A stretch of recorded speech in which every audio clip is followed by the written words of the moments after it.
Kyoraku has so many gunshot. Whoa, he's got gold wings! He has gold wings! That looks really, really good. Well, here we go.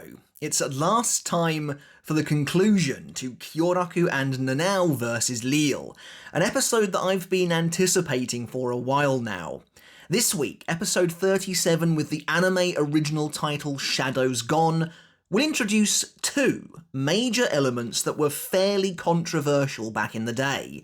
Lille's second form, and of course Nanao's inherited zanpakuto, the Shinken Hakkyoken. Now, I've been making Bleach videos for over a decade at this point, and my views on the conclusion to this fight are fairly well documented, even from back then. I was critical of Shinken Hakkyoken 10 years ago, and my opinion remains mostly the same. But I've always adored so much else about this fight, everything else about this fight, and the circumstances surrounding it. The immense depth and history afforded to both Kyoraku and Nanao, the fleshing out of their relationship, and, once I'd gotten over the initial shell shock of his appearance, Lille's new form as well. So I'm very curious to see how the anime handles all of this as one complete package. It's sure to be quite the ride, I think. Anyway, let's get on with this reaction and enjoy the episode together. As always, I'll be watching this episode from the perspective of someone who has read the 1000-Year Blood War arc in its entirety, so expect potential spoilers for the video to come. And if you enjoyed this video and you want to stay up to date with me and the channel, then make sure to hit subscribe now, as it really does help the channel out, and I really do appreciate it. But with all of that out of the way, let's get started on episode 37 of the 1000-Year Blood War arc, titled Shadows Gone. I'm really intrigued to see how all of this turns out. I've got my fingers crossed that they do a great job here.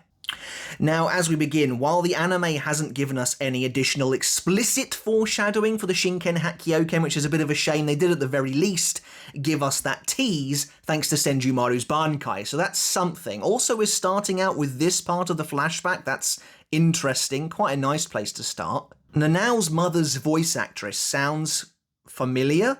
I love they kept in Kyoraku's troll face. Teenage Kyoraku's troll face. That's a great moment. But I mean, this is the start of a chapter. I actually don't remember exactly where this takes place. But it's definitely not straight away because we haven't seen Lille transform yet, so. I do really love how the colours look here. You know, it does make you wish that some of these fights maybe took place with a slightly more normal colour scheme to them, but that's by the by. And Kyoraku gets so much depth here in the 1000-Year Blood War arc, it's crazy. He turns into a surprisingly tragic figure. I like the emphasis on the hairpins. Okay, now we're back with the ending of episode 35, and he's been blasted by Lille's laser beam. That's very cool. I love the detail that it is removing the bankai. Okay, right to the opening. That's really cool. The bankai was kind of fading away after Kyoraku gets blasted like that. That's a really cool little moment there. That was a nice detail. Okay, now we're moving on to more of the flashback. Nanao's mother sounds really familiar to me, but I can't put my finger on it. Artwork seems pretty good this week. Kyoraku's horrified expression. Here we go. I'm really excited to see this. Interesting that Lille's wings are like gold and green now. That looks really good though. Lille's face emerging from the light is really cool. This is of course now the cliffhanger to, I want to say 649, but I'm not 100% sure. Here comes the owl head. What a weird thing to say. Kyoraku has so many gunshot. Whoa, he's got gold wings! He has gold wings! That looks really good. He's actually breathing like fire as well. I thought in the original chapter that was just a kind of... He has a new voice as well. Okay, this represents a total transformation for the character. He looks amazing. They've drawn him really well. I mean, I can't express that enough. I'm very happy. And the gold wings look so good. I literally said in my review for 35 that I thought the gold wings would maybe look better, but I was happy with the green ones. Interesting then. And now he's got his arms as well. That looks incredible. You really feel the godly power as he blasts essentially a ray of, it looks like sunlight, but I know it's not quite that, but that's very cool. That's awesome. The voice is so good as well. I mean, he sounds completely different outside of his voice being distorted somewhat. He looks so good.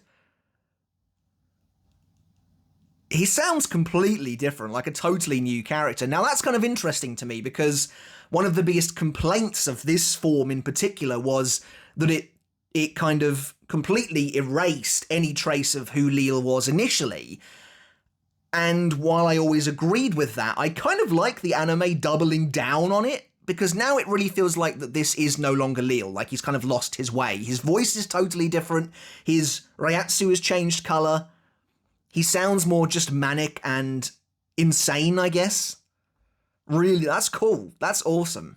So far, very happy with Lille's portrayal in particular. And that kind of like holy ray from his arm looked so good. And now Nanao has arrived. Loads of people pointing out to me, of course, that the reason it takes Nanao so long to catch up to Kyoraku is because he explicitly says that he moves far away. I somehow completely forgot about that. Yeah, so they really aren't. I mean, it's too late for them to do anything about kind of Shinken Hakkyoken coming out of nowhere now. The gold wings look so good. Isn't this the same colour as Pernida's Volston dish now? I really like his new voice as well. It actually fits this design. It's just completely annihilating the entire skyline. Look how good he looks. I mean, he sounds completely different. And his eyes are like click-clacking and everything. I think they've completely nailed the portrayal of Lille, which I think was very important to get right, and they've completely nailed it. And I love, of course, Kyoraku and Nanao hiding out in Kageoni, inside Lille's shadow. I mean, that's just really cool. It does kind of seem like Shinken Hakkyoken is just going to be presented in the exact same way it was in the manga. I guess they're just embracing that. Kyoraku saying that Kyokotsu is Nanao's zanpakutō was like the biggest bait ever, because that was a chapter cliffhanger back in the day. And okay, so they're doing everything with Lille, including having his head expanding into a weird UFO donut thing. The visual of his eyes moving around his head and his head kind of twisting back into normal. I'm going to say it, I think this form works a lot better here in the anime than it did in the manga, and I liked it in the manga. Once I'd kind of gotten over how weird he looked, I liked it. But this is really good. Nanao leaping out of the shadow with Shinken Hakkyoken is totally badass as well, and it always was. One thing I liked about Shinken Hakkyoken, or not necessarily about the sword itself, but one thing that always made it better for me back in the day was the fact that Nanao doesn't kill him with it immediately. It does take a couple of hits, or like she cuts off his arm at one point or something like that. So it's not an instant win. Maybe it kind of is. But yeah, Kyoraku saying that was such a bait cliffhanger back in the day. Okay, I'm really excited. I'm actually very happy with how this has gone down so far. So Kyoraku, giving the explanation about the Issei clan, how it's essentially a family of, a matriarchal family of only women because all of the men die really young because of the Issei curse. There's no denying that this really does come out of nowhere, because Kubo needed a way to kill Lille. And so that is kind of annoying, but at the same time, you can't fault the really nice backstory that comes out as a result of this. I think it's such a two-sided coin. And I mean, Kyoraku's my favourite captain, as I've said before, so I'm never going to be unhappy about him getting, an additional flashback. The sky turning a blood red is really cool, as Kyoraku's brother dies, of course, as part of the curse. That's really nice. The visual of Nanao's mother kind of disappearing back into her family home, with the doors closing behind her, that's really cool as well, I like that. So far, apart from them moving around, like the sequence of events a little bit in terms of where flashbacks appear, this is very faithful again. Which makes me think that we probably won't get a flashback for Lille, which again is a bit of a shame. But maybe we will, I don't know. I'm not sure where this episode's going to end. As I said in my review for episode 36, which did come out quite late, I apologise for that. I think it might end with Kyoraku collapsing, but we'll see, I guess. Kyokotsu kind of reaching into the shadowy void that is her face was always quite a cool visual.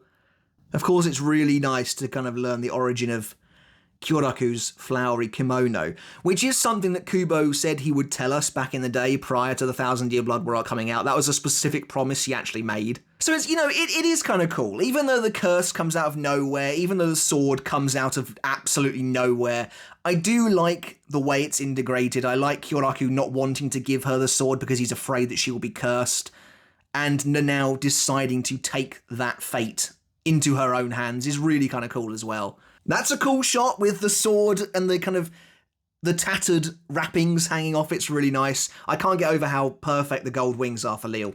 I mean, it's not the same character anymore, but I don't mind.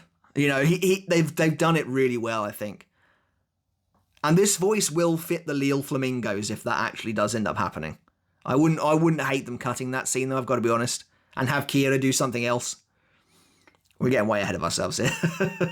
Yep, so there you go. The Shinken Hakkyoken happens to be able to reflect the power of God. That looks awesome, though. That's really, really cool. The Shinken Hakkyoken reflecting light into a spectrum, a rainbow of colour around it is a really awesome visual. And of course, that's how Lille sees it, because he is a godly being. It is always it's kind of interesting, though, because Lille's not actually a god. So, it's, it feels like a bit of a loophole that this actually works on him in the first place, but I mean, even personality-wise, Lille feels completely different now, which again annoyed people back in the day. Shinken Hakkyoken looks really, really cool, though. The way it's always glistening like that is really awesome.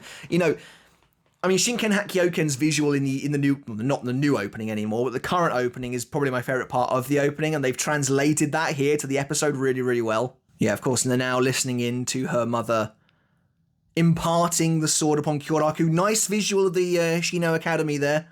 Kyoraku making his way into the academy is really cool as well. That's nice. Yeah, so Nanao already has her suspicions that this man is the man who her mother gave both the kimono and the hairpins to. I like they kept in the dialogue about the people who are happy to have joined Squad 5 because they think Aizen is hot but Shinji is weird. Oh, that's interesting. That's interesting. Nanao's kind of adopted grandfather or father looked way more like Kyoraku there than he ever did in the manga. And she says they claimed to be from the Issei family, so I'm kind of assuming she was actually taken in by perhaps Kyoraku's parents? Maybe? That's interesting. He looks way more like Kyoraku in the anime there than he did in the manga, so that's interesting. Kyoraku's discriminatory tactics as captain towards men and women. So Lisa would have been his vice captain at the moment, which is pretty cool detail. So yeah, obviously, so Nanao's mother gave Kyoraku Shinken Hakkyoken to hold on to and keep away from Nanao, presumably, to try and keep her safe from the curse. And then after Nanao's mother's death, he got the hairpins and the kimono. Yeah, so Nanao cuts off Lille's arm here. That looks so good! The gold light going everywhere. This really wouldn't have worked as well if it was green. And I'm glad to see they realised that. The kind of gold smoke, the gold dust drifting off of his, where his hand used to be, that's pretty cool. So Nanao could theoretically just carve him up, but obviously she'd have to get close enough to do that. So now this is Lille generating his ultimate ability, Trompette. That looks so awesome. Are they playing Soundscape to Ardor as well? This is major nostalgic Bleach feels right now. Potentially the perfect soundtrack choice for this moment. Yeah, so this is when Kyoraku finds out from Ukitake that Nanao's mother was executed by Central 46 for misplacing a historical relic. And that's kind of brutal. Like, she gave it to Kyoraku for safekeeping and then they killed her for that. And so, yeah, that's kind of Kyoraku's whole backstory. It centers around this idea that people keep dying and giving him, like, treasured heirlooms and keepsakes, and it feels like he is shouldering these burdens, these responsibilities, because people that mean something to him keep dying and leaving him these precious relics. It's so good. I mean, that's so awesome. It's such cool depth for this character. And I like that the shadow he's now in Nanao's shadow. That's a cool little transition. I think this looks spectacular. Like the colours going towards Lille, they start out as like blue and purple and then turn into gold as they get towards him. That's really nice. I wouldn't be surprised if we don't get any kind of an extra scene this week, because this fight is slightly longer than Mayuri's, so they might use all of their time, to be honest. Yeah, so Nanao goes flying because technically Lille counters her, even though he loses a hand. It's cool seeing her, you know, terrified to even wield a sword in battle. And, you know, people gave her a really hard time for this back in the day, but I mean, that just doesn't make any sense to me, because Nanao is, A, obviously far more academic than she is an actual fighter, and that's obvious in her character. And B, it's pretty obvious that Kyoraku has been sheltering her basically her entire life. So for her to not only be on the battlefield in the first place wielding a weapon is a big deal for her, but she's facing off against one of the most powerful characters the entire series has ever seen. There's literally an embodiment of God in front of her, basically. You know, maybe cut her some slack. That's interesting that both of her legs seem to be bleeding, because I'm pretty sure there's only one in the original chapter. Because she's essentially, although she cuts off Lille's hand, she's slashed by the light that comes out of it.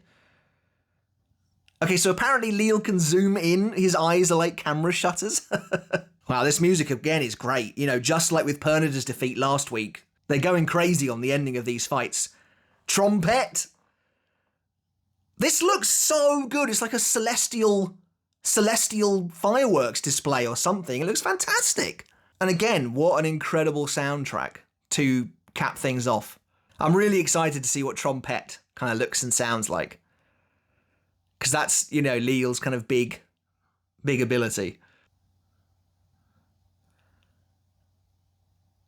Okay, it looks really awesome. It doesn't sound like I thought it would sound like. I thought it would be a lot deeper than that, but very angelic, of course. And now he's been reflected, and he is done.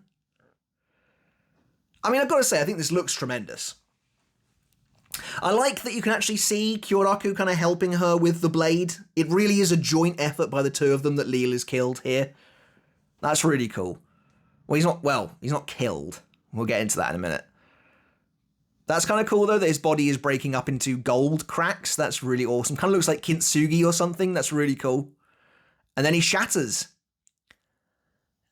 I love the golden firework effect. I mean, that looks tremendously cool. No doubt about it. The kind of almost mournful, funereal trumpet in the background as his giant wings turn into small golden feathers. I mean, that just looks great. That just looks fantastic. I never really realised that Nanao slips on her own blood, I think that's supposed to be.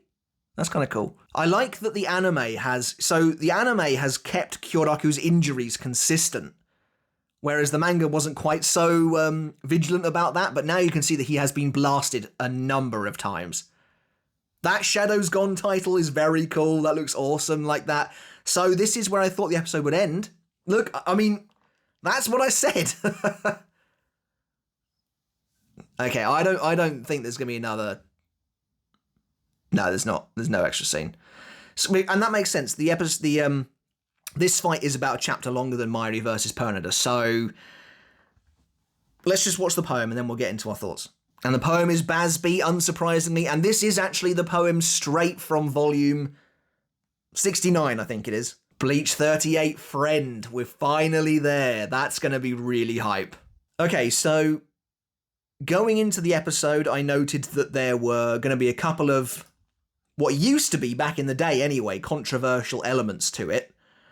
And I was curious to see how they would handle it, and how do I think the episode was?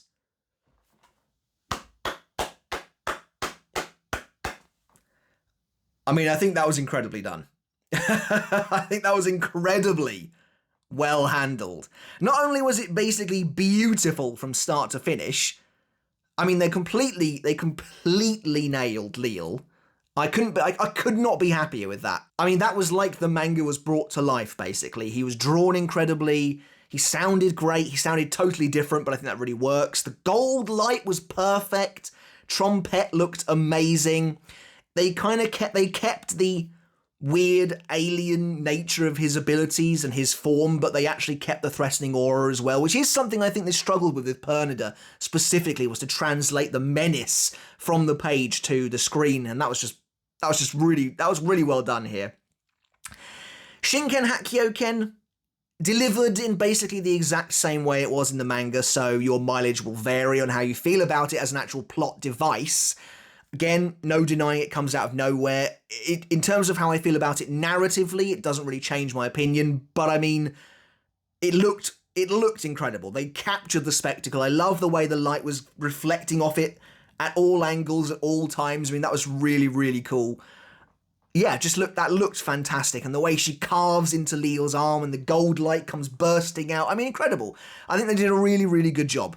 Really good. This was a very, very faithful episode. You know, aside from shifting around a couple of those flashback sequences, there wasn't a foot out of place here. You know, this was lifted straight from the manga to the T, basically. So, yeah. Not too surprising where the episode ended. I think next week we'll start with the Lille Flamingos. I'm assuming they've kept them in. So, yeah.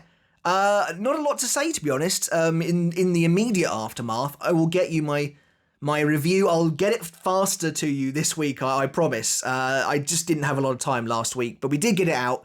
This one will be out, hopefully, kind of normal time, looking at about Wednesday or something like that. And yeah, I mean, I loved the episode. I thought it was great. I thought it was really, really great. They basically took it straight from the manga and delivered it to us in the anime pitch perfectly. So, I mean, I couldn't really be happier, to be honest, with that. So I think they totally nailed it. But that's it from me, guys. I really hope you enjoyed the video. As always, I hope you loved the episode. Do let me know your thoughts down in the comments below. How do you think they did with the ending to Kyoraku and Nanao versus Lille? The second major battle against a Schutzstaffel member is officially over. And that's probably going to be it now for the Schutzstaffel battles for the rest of the core, because we're probably just going to be Basby versus Hasselhoff to the end now. So yeah, I'm very excited to see how that plays out as well, because they've got potentially, 2 episodes to play with, and Friend is only 4 chapters, so if they stretch Friend to the end, we could see a lot of new stuff, but they might do Friend for just 1 episode and then spend the last episode. I'm hearing rumours of a 14th episode, I've got no idea, but either way, focusing on the here and now, that was great. That was great stuff. So yeah, let me know your thoughts down in the comments below. I'd love to hear it. As always, I want to end this episode by saying a massive thank you and giving a huge shout out to my wonderful supporters over on Patreon, without whom I simply couldn't do this. I really appreciate your support. If you love what I do here over on YouTube and you also want to take the support from me another step further, thank you so very much. By supporting me at the $1 tier a month, you can get your name in the credits of every video just like this, and at the $2 tier or higher, you can get every video I release absolutely free of baked-in YouTube ads over on my Patreon. Thank you once again, guys, for watching. I really hope you enjoyed it, and until next time, I'll catch you later, and I'll see you then.